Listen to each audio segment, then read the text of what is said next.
नमस्कार मित्रांनो, आताच्या क्षणाची सर्वात मोठी बातमी समोर येत आहे। चला तर जाणून घेऊया काय आहे आजचा स्पेशल रिपोर्ट। सविस्तर बातमी जाणून घेण्यापूर्वी तुम्ही जर चॅनलवरती नवीन असाल तर चॅनलला सबस्क्राइब करा आणि बेल आयकॉनचं बटन प्रेस करायला विसरू नका। पूर्वश्रेणीचे काँग्रेस नेते संजय निरुपम हे शिवसेनेमध्ये प्रवेश करणार आहे, तर स्वतः त्यांनी याबाबत माहिती दिली। तर परवा त्यांचा शिवसेनेमध्ये प्रवेश होईल। एकनाथ शिंदे यांच्या भेटीनंतर निरुपम यांनी माध्यमांशी संवाद साधला। तर बुधवारी मुख्यमंत्री एकनाथ शिंदे यांना संजय निरुपम यांना भेटीसाठी बाळासाहेब भवन येथे बोलावले होते। तर भवन नेत्यामध्ये पक्षसंबंधित चर्चा झाली।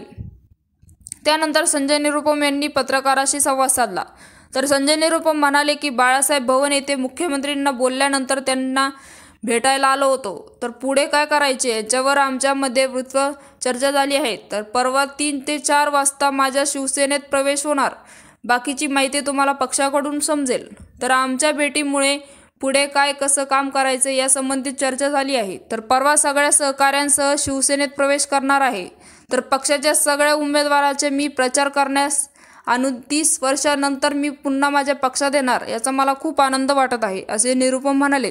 तर मित्रांनो, याविषयी आपल्याला काय वाटतं आम्हाला कमेंट बॉक्सच्या माध्यमातून नक्कीच कळवा आणि चॅनलला अजूनही सबस्क्राइब केलं नसेल तर चॅनलला सबस्क्राइब करा।